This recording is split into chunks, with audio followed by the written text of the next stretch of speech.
hari Sabtu, kemudian nuzulul Quran hari Sabtu, hari raya juga hari Sabtu. Itu sepaket 5 tuh.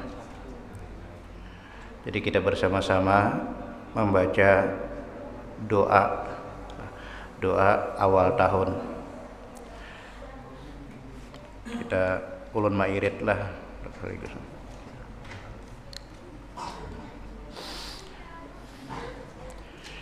Bismillahirrahmanirrahim. Alhamdulillahi rabbil alamin. Allahumma salli wa sallim ala sayyidina Muhammad wa sallallahu ala sayyidina Muhammad wa ala alihi wa sahbihi wa sallam. Allahumma antal abadiyyu al-qadimul awwalu wa ala fadlikal azim wa judikal muawwal wa hadza amun jadid qad aqbala as'alukal ismata fihi minasyaitan wa awliyaihi wa junudihi wal auna ala hadhihi nafsil amarah bisu'i wal istighal bima yuqarribuna ilaika zulfa ya dzal jalali wal ikram. Allahumma antal abadiyyu al qadimul awwal wa ala fadlikal azim wa judikal muawwal wa hadza amun jadid qad aqbala as'alukal ismata fihi minasyaitan wa awliyaihi wa junudihi wal auna ala hadhihi nafsil amarah bisu'i wal istighal bima yuqarribuni ilaika zulfa ya dzal jalali wal ikram. Allahumma antal abadiyyu al qadimul awwal wa ala fadlikal azim wa judikal muawwal wa hadza amun jadid qad aqbala as'alukal ismata fihi minasyaitan wa awliyaihi wa junudihi wal auna ala hadhihi nafsil amarah bisu'i wal istighal bima yuqarribuni ilaika zulfa ya dzal jalali wal ikram. Wa sallallahu ala sayyidina wa maulana Muhammad wa ala alihi wa sahbihi wasallam walhamdulillahi rabbil alamin.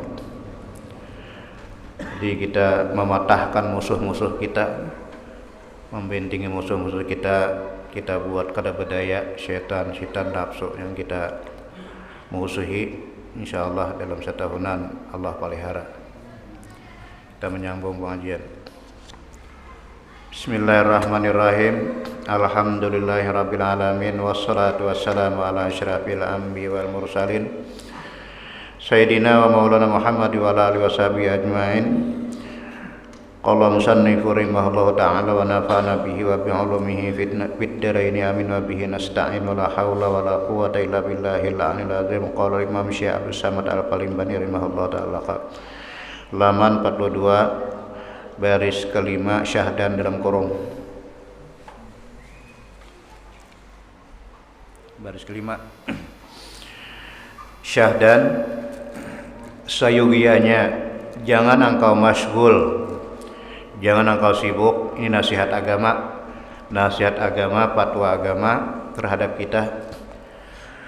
Jangan engkau sibuk, jangan engkau masgul pada tiap-tiap hari dan malam itu, melainkan dengan sesuatu yang memberi manfaat bagimu di dalam akhirat. Ini luar biasa lah nasihat agama lawan kita. Jadi agama itu an-nasihah, agama itu nasihat. Nah, ingin sekali menganjurkan supaya umatnya itu selamat dunia akhirat. Cuma yang namanya Islam itu tidak ada paksaan, lah. Tidak ada paksaan. Islam itu agama kesadaran, agama akliyah, agama pemikiran. Jadi Islam itu di saat Rasulullah SAW waktu di Madinah tidak ada pemaksaan terhadap Islam. Yang ingin Yahudi silahkan menjadi Yahudi, yang ingin menjadi Nasrani juga silahkan ini jadi Nasrani, yang ingin menjadi Majusi juga silahkan untuk menjadi Majusi. Tapi satu permintaan Rasulullah SAW, jangan berhenti berpikir. Jangan berhenti berpikir sampai bertemu dengan titik kebenaran. Jadi Islam itu agama akliyah, agama kesadaran. Jadi di sini agama menasihati kita, sayogianya kita jangan masgul, jangan menyibukkan diri pada tiap hari dan malam itu, melainkan dengan sesuatu yang memberi manfaat bagimu di dalam akhirat, atau sesuatu yang memberi manfaat bagimu pada hidupmu di dalam dunia yang menolong atas akhiratmu. Itu permintaan dari agama. Nah, kita disuruh berpikir, memikirkan bermanfaatkah kadakah, mudaratkah kadakah yang kita lakukan. Agama menyerahkan lawan kita. Jadi keputusannya ada pada kita. Jadi jangan sibuk tiap hari dan malam dengan sesuatu hal yang tidak bermanfaat dunia dan akhirat.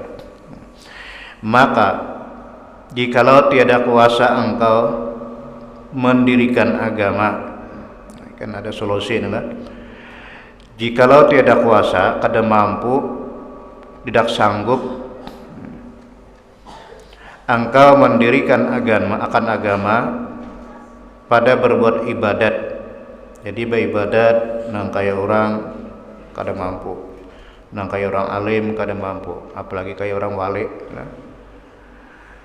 Nah, serta bercampur dengan manusia. Jadi kada mampu juga kita waktu bercampur dengan manusia, karena manusia adalah salah satu kandala penghalang untuk beribadah kepada Allah. Jadi ia menggoda, menghalang-halangi kita beribadah itu 4 macam. Pertama dunia, kedua manusia, ketiga syaitan, dan keempat nafsu. 4 macam inilah para pengganggu, penggoda kita untuk mendekatkan diri kepada Allah. Jadi waktu kita bercampur dengan manusia, berkumpul dengan manusia, tidak mampu kita melaksanakan ibadah karena ada manusia, maka hendaklah engkau jauhi akan segala manusia itu. Berjauh kita, menghindar kita, atau uzlah.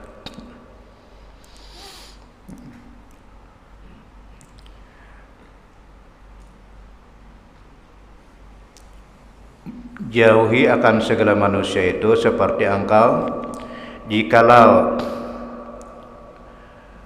ini bersuatu sendirimu, artinya jikalau engkau sendirian, jikalau kita sendiri,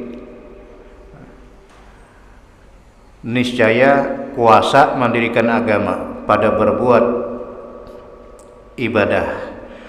Jadi kalau seorangan, kalau sendiri mampu kita melaksanakan ibadah, mampu melaksanakan sholat sunnah, zikir, wirid. Tapi bila berkumpul dan orang banyak, kita kada mampu. Nah, kalau demikian, alternatifnya lebih baik menghindar, lebih baik menjauh daripada manusia. Bila kita bercampur dengan manusia, wirid kada gawe. Ini seandainya lah kita menghindar atau uzlah.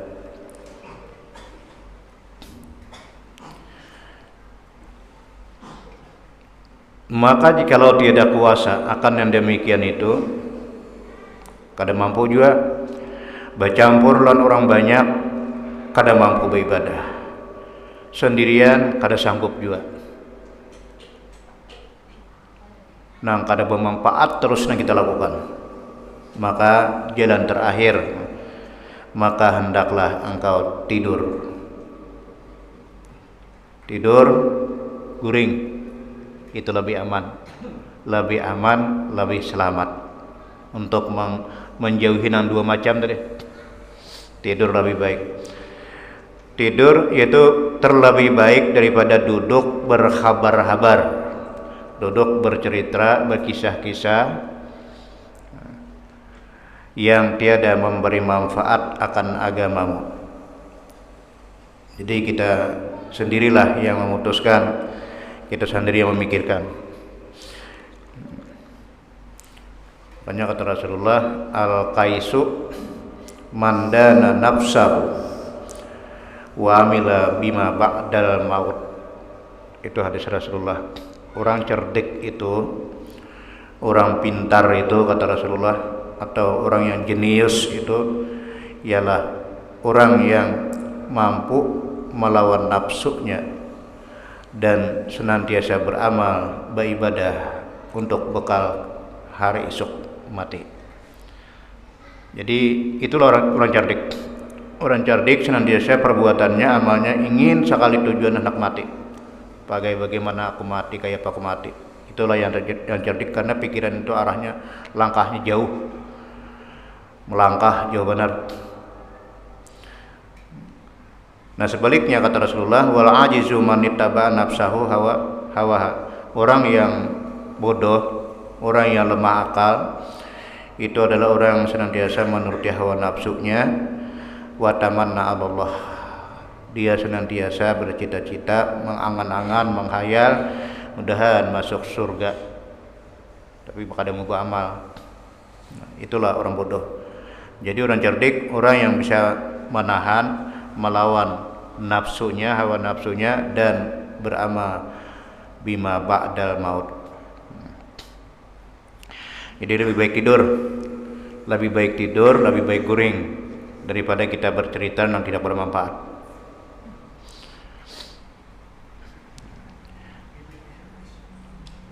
Atau memikirkan akan yang demikian itu, memikirkan kayak apa caranya supaya kita terhindar daripada beribadah, kayak apa caranya supaya orang tertawaan, kayak apa caranya supaya waktu ini kita bermanfaat, itu kita tinggalkan, baik guring. Karena sabda Nabi sallallahu alaihi wasallam, husnu islamil mar'i tarku ma la ya'ni. Ini hadisnya hadis Muslim. Hadis Muslim juga ada dalam kitab Riyadhus Shalihin. Husni islamil mar'i tarku ma la ya'ni. Artinya sebaik-baik Islam, sebaik-baik orang muslim, manusia itu meninggalkan sesuatu yang tiada memberi manfaat akan agama. Kata Rasulullah, sebaik-baik orang Islam itu ialah meninggalkan yang tidak ada manfaat terhadap dirinya untuk dunia dan akhirat.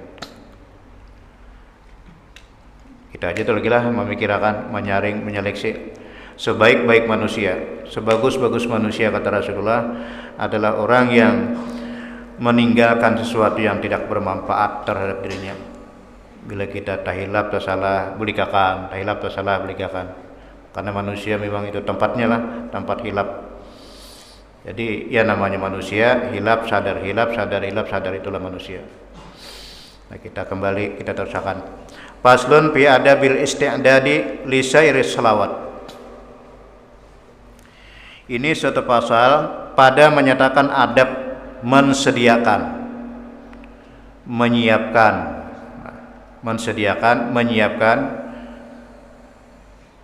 bagi segala sembahyang.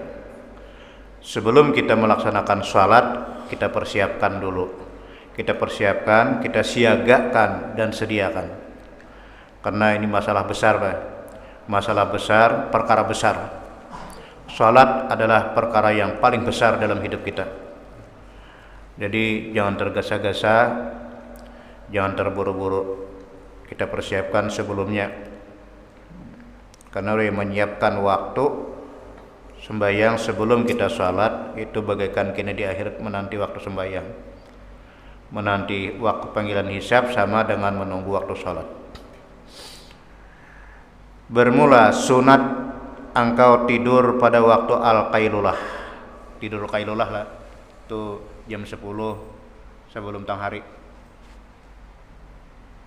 jam 9 waktu sisibukannya, waktu kita aurannya sisibukannya itu disunatakan guring jam 10 sebelum waktu zuhur, itu namanya qailulah. Jadi biasanya di pondok-pondok tuh, bila kami di pondok tuh di asrama tuh bila jam 10 tuh bekancingan jendela tuh, jendela berdepan orangnya guringan, dianjurkan guringan gitu. Namanya guring qailulah. Jadi persiapkan waktu al-qailulah, yaitu dahulu daripada gelincir matahari. Sebelum tang hari jam 10, jam 11 guring sejam-jam. Karena tidur pada waktu itu menolong akan bangun pada malam. Itu tujuannya. Tujuannya supaya nanti tengah malam kau bangun tahajud.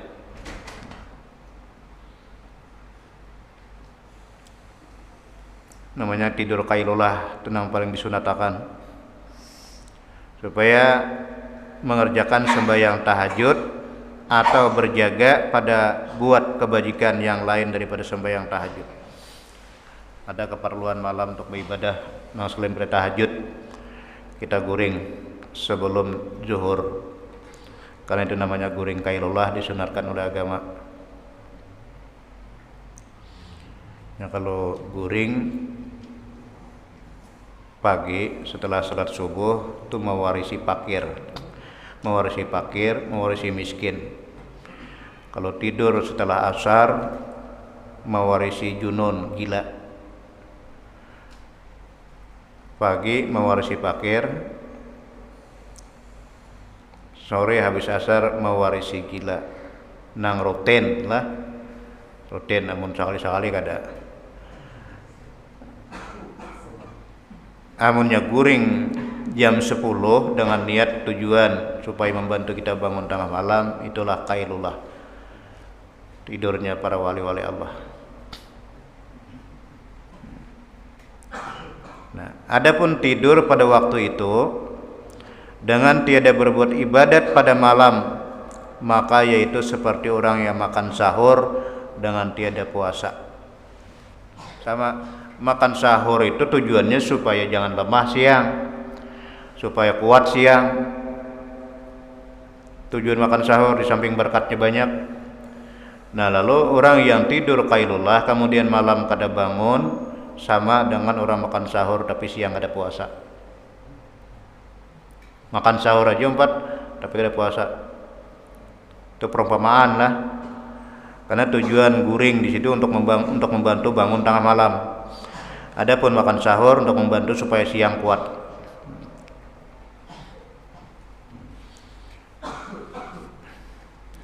Maka tiada berfaedah guringnya, makan sahurnya, guringnya kada berfaedah. Jadi tujuan ya meskipun kita tetap kada kojo bangun tengah malam, tapi sunat kita guring pada waktu jam 10 itu. Ini jam sisibukannya kantor nih. Ya. Jam sisibukannya perdagangan. Di jam 10 disitulah ada kesunatan untuk guring supaya tujuan mudah-mudahan bangun tengah malam. Nah kalau kita berniat kemudian niat guringnya itu tujuan untuk membantu kita bangun tengah malam supaya sembahyang tahajud. Nah kenapa setelah malam kada bangun-bangun juga? Nah, dia sudah mendapatkan pahala tahajud. Mendapatkan pahala tahajud, sudah berniat tadi.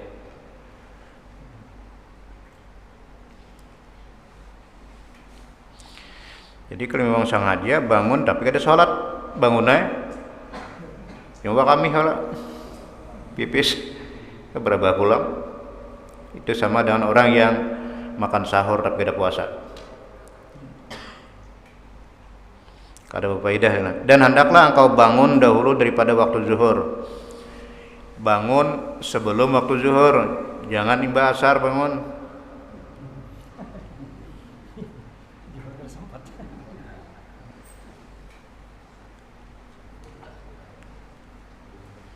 Jadi guring jam 10 ini untuk nang pensiun ini udah nilah, nang kada sibuk lagi, kita guring dulu 1 mat barang guring.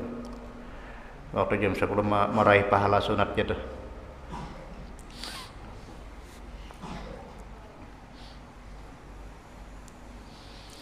Jadi disuruh bangun sebelum waktu zuhur.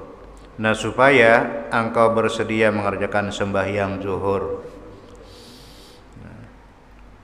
Cuma kalau parak benar zuhur jangan guring, makruh.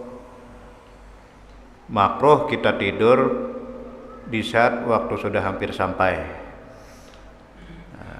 Kecuali mudarat. Keretahan lagi menahan. Guring dulu. Kalau nya kada mudarat, makruh kita berabah guring sebelum menjelang zuhur.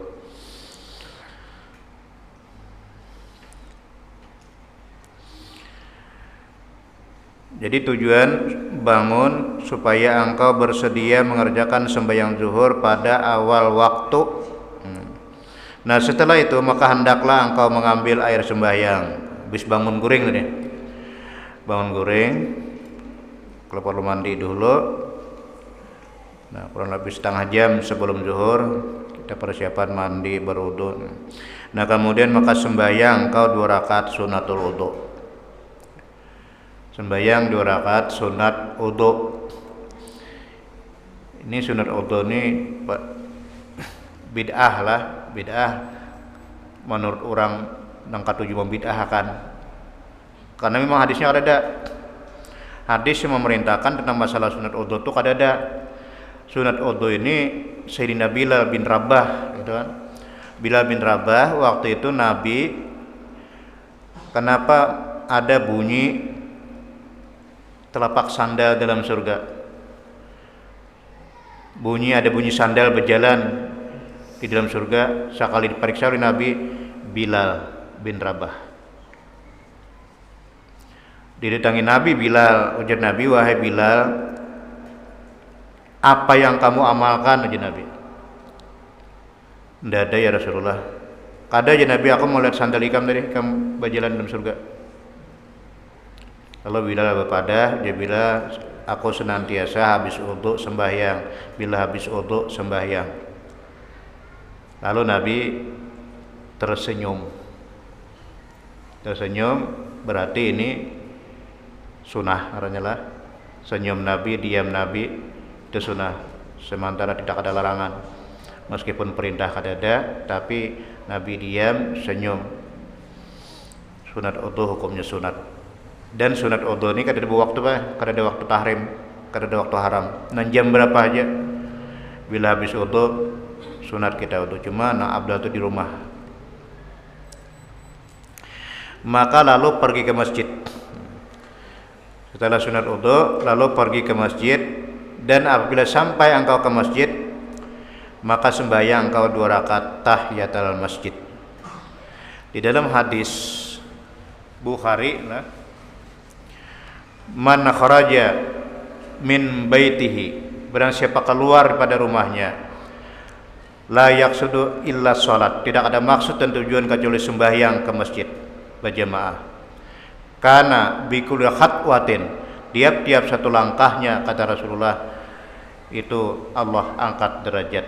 Dan satu langkahnya lagi Allah hapuskan dosa. Dan satu langkahnya lagi Allah tanamkan kebaikan. Jadi dapat 30. Satu langkahnya mengangkatkan derajat, menghapuskan dosa, dan menambah pahala. Niat dari rumah tujuan tidak lain kecuali untuk sholat berjamaah. Berapapun langkah yang kita langkahkan, itu semuanya ditebus oleh Allah. Kemudian sampai ke masjid, dalam hadis itu sampai ke masjid, dan dia ingat-ingat bahwa masjid itu adalah rumah Allah. Masjid adalah rumah Allah. Kita sebagai tamu Allah, kita bertata krama, masuk kaki kanan, baca selawat, baca doanya, karena Allah menunggu di dalam masjid. Dan kata Rasulullah SAW, waktu kita masuk ke masjid dan waktu sembahyang belum sampai seperempat jam, setengah jam, kita selama duduk di masjid setelah tahiyatul masjid, duduk menunggu waktu salat, kita sudah dihitung sembahyang berjamaah. Pahala sembahyang berjamaah akan kita tuju, kita mendapatkan pahala sembahyang berjamaah sampai waktu pelaksanaan sholat berjamaah. Jadi di situ dinilai Allah. Duduk kita menunggu waktu, dan kita menunggu waktu zuhur, waktu maghrib, waktu isya, waktu belum sampai, kita dinilai beribadah, dan doa kita dikabulkan Allah waktu duduk itu. Doa kita dan duduk menunggu salat, salatnya belum sampai, berdoa, apakah kita doakan? Doa kita kabul, kata Rasulullah. Jangan berubah niat. Di sini sembahyang 2 rakaat tahiyatul masjid, penghormatan. Tahiyat itu penghormatan terhadap masjid. Tempat yang paling mulia di bumi Allah adalah masjid. Lalu kita masuk, baca salawat dulu, kemudian baca doanya, dan sembahyang tahiyatul masjid. Jangan duduk, laksanakanlah dulu salat tahiyatul masjid. Dan menurut Imam Nawawi di dalam kitab Majmu', bagi orang yang berhadas, yang tidak berwudu, masuk ke masjid, baik kebutuhannya untuk melaksanakan apapun, kegiatan apapun dalam masjid, masuk ke masjid tanpa wudu, dan dia tidak mungkin bisa melaksanakan tahiyatul masjid, duduk dan baca tasbih 4 kali. Subhanallah walhamdulillah wa la ilaha illallah wallahu akbar. Baca tasbih 4 kali bagi yang tidak memakai wudu. 6 kegantian tahiyatul masjid. Jadi penghormatan terhadap masjid.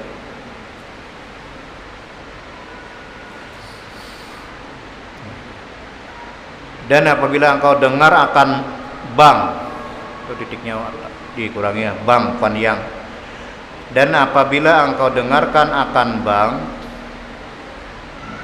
maka di dalam masjid itu inilah duduk di dalam masjid, lalu orang azan, kita sudah dudukkan di masjid. Ini manusia yang paling takwa di hadapan Allah. Mendengar azan sudah dudukkan dalam masjid.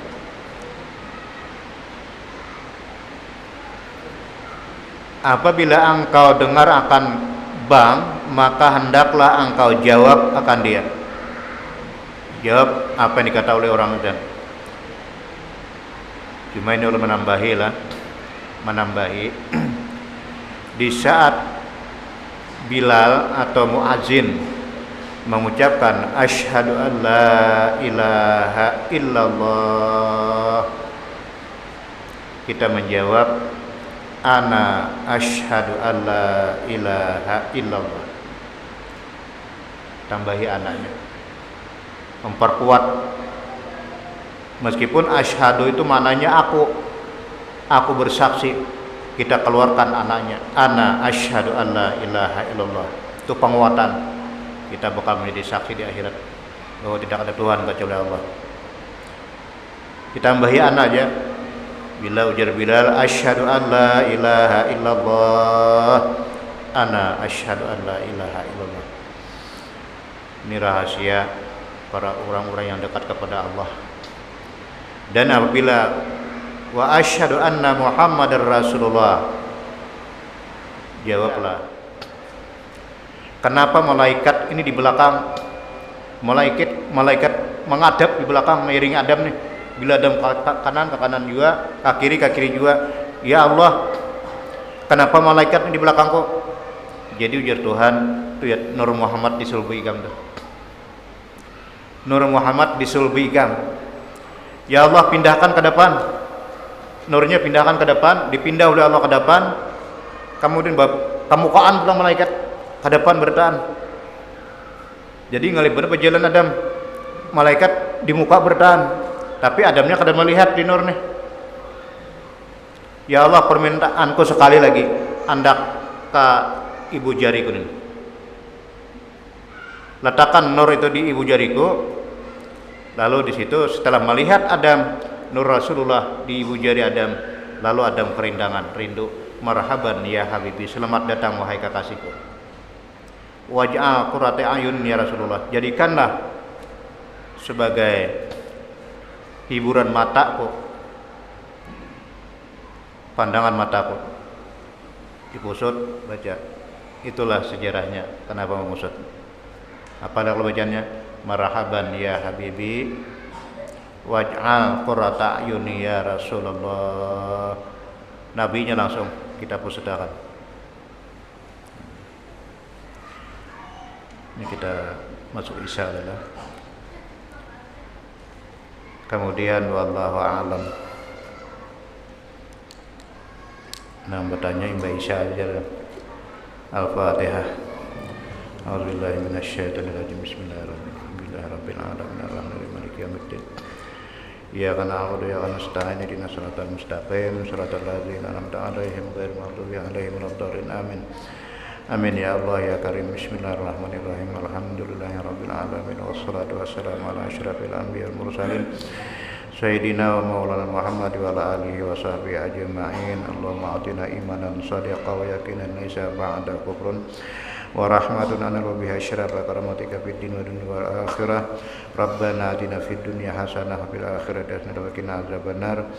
Wa sallallahu ala sayyidina wa maulana Muhammad wa ala alihi wa sahbihi wasallam. Walhamdulillahi rabbil alamin.